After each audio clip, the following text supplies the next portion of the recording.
Guys বর্তমান সময় দেখা যাচ্ছে এনিমি তোমাদেরকে এসিটি দিয়ে মাত্র 2 গুলি মারলে তোমরা মরে যাচ্ছ, কিন্তু তোমরা যখন এনিমিকে এসিটি দিয়ে মারতেছো তখন ঠিকঠাক মতো এনিমির শরীরে গুলি লাগতেছে না, অনেক বেশি রিকোয়েল করতেছে, কিংবা 2 গুলিতে এনিমি মরতেছে না, ড্যামেজ কম দিচ্ছে।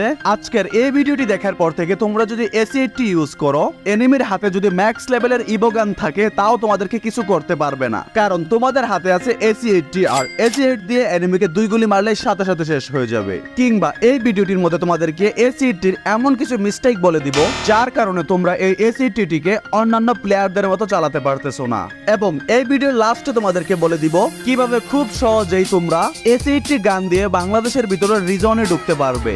ওকে গাইস, চলো বেশি কথা না বাড়িয়ে আজকের ভিডিওর মেইন টপিকে আসা যাক। গাইস সর্বপ্রথম তোমরা এখানে আমার ড্যামেজের দিকে লক্ষ্য করলে দেখতে পারতেছো আমি এখানে এনিমিকে একদম সামনে থেকে মারতেছি। এখানে ড্যামেজ দিচ্ছে প্রথম শটে 91 এবং কি দ্বিতীয় শটে 100। একটু দূরে এসে যদি তোমাদেরকে দেখাই তাহলে তোমরা এখানে দেখতে পারতেছো আমি কিন্তু জুম দিয়ে সেম জায়গায় গুলি করতেছি।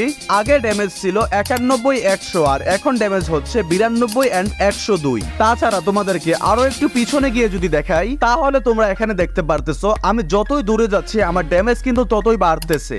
সর্বপ্রথম একদম ক্লোজ থেকে ড্যামেজ ছিল 91, তারপরে একটু পিছনে আসার পরে ছিল ড্যামেজ 92 আর এখন কিন্তু ড্যামেজ হচ্ছে 94। দেখতে পারতেছো গাইস আমি যতটা পিছনে নামতেছি ততটাই কিন্তু আমার ড্যামেজ বাড়তেছে। গাইস এখানে কিন্তু আমি ফায়ার করতেছি 30 থেকে 40 মিটার দূরত্ব থেকে, কিন্তু গাইস যখন তোমরা ম্যাচের ভিতরে 100 থেকে 120 মিটার দূর থেকে ফায়ার করবে তখন কিন্তু তোমাদের ড্যামেজ বেড়ে দাঁড়াবে প্রথম গুলিতে 100 এবং কি দ্বিতীয় গুলিতে 120।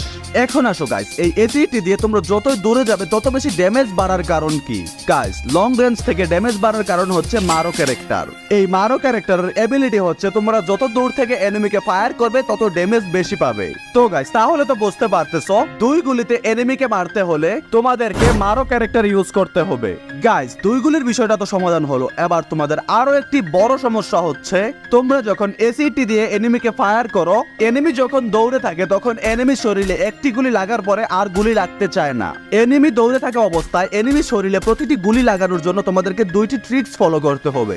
গাইস ট্রিক্স 2টি বলে দেওয়ার আগে ছোট্ট একটি বিজ্ঞাপন, চাইলে তোমরা বিজ্ঞাপনটি স্কিপ করে যেতে পারো। গাইস তোমরা যদি সব থেকে কম টাকায় ডায়মন্ড টপ আপ করতে চাও তাহলে কিন্তু সরাসরি চলে যেতে পারো ন্যানক্স শপের ভিতরে। ন্যানক্স হচ্ছে 100% বিশ্বস্ত একটি ডায়মন্ড টপ আপ সাইট। এই ওয়েবসাইট থেকে তোমরা ইউআইডি দিয়ে সব থেকে কম টাকায় অটো রোবোটিক সিস্টেমের মাধ্যমে মাত্র 30 সেকেন্ডের ভিতরে টপ আপ নিতে পারবে। ওয়েবসাইটটির লিংক আমি ভিডিও ডেসক্রিপশন বক্স এবং প্রথম কমেন্টে পিন করে দিয়ে রাখবো। সো গাইস এখানে তোমরা দেখতে পারতেছো এনিমির শরীরে এসিটি দিয়ে একটি গুলি লাগার পরে আর কোনো গুলি লাগতেছে না, কিন্তু এখানে আবার দেখতে পারতেছো আমার প্রতিটি গুলি কিন্তু এনিমির শরীরে লাগতেছে। গাইস এখানে তোমাদের প্রতিটি গুলি এনিমির শরীরে লাগাতে হলে সর্বপ্রথম তোমাদেরকে লরা ক্যারেক্টার ইউজ করতে হবে। এই ক্যারেক্টারটি ইউজ করার ফলে তোমরা যখন জুম দিয়ে এনিমিকে মারবে তখন তোমাদের অ্যাকুরেন্সি কিন্তু এক্সট্রা 60% বেড়ে যাবে। এখানে তাহলে বুঝতে পারতেছো গাইস তোমাদের অ্যাকুরেন্সি যদি এক্সট্রা আরো 60% বেড়ে যায় তাহলে কিন্তু তোমাদের এসিটির গুলি মিস হওয়ার কোনো চান্সই নেই। তো গাইস তোমাদেরকে যে 2টি ট্রিপস এর কথা বলেছিলাম, প্রথম ট্রিপসটি হচ্ছে তোমাদেরকে এখানে এসিটির সাথে লরা ক্যারেক্টার ইউজ করতে হবে। তাছাড়া গাইস এনিমি দৌড়া অবস্থায় এনিমির শরীরে গুলি লাগানোর জন্য 2 নম্বর ট্রিপসটি হচ্ছে এনিমি যখন দৌড়াবে আর তোমরা এনিমির শরীরে ফায়ার করবে, ওই ফায়ার করা অবস্থায় ফায়ার বাটনটি তোমরা এনিমি যেদিকে দৌড়াবে ওই দিকে টেনে নিয়ে যাবে। আমার এখানে তোমরা দেখতে পারতেছো আমি কিন্তু এনিমিকে ফায়ার করতেছি এন্ড এনিমি যেদিকে দৌড়াচ্ছে আমার ফায়ার বাটনটি কিন্তু আমি ওইদিকে টেনে নিয়ে যাচ্ছি। তো গাইস আশা করি তোমাদেরকে এতক্ষণ যাবত বোঝাতে পারছি কিভাবে তোমরা এসিটি দিয়ে 2 গুলিতেই এনিমিকে মেরে দিবে এন্ড তোমরা যখন এসিটি দিয়ে এনিমির শরীরে ফায়ার করবে তখন তোমাদের কোনো গুলি মিস হবে না।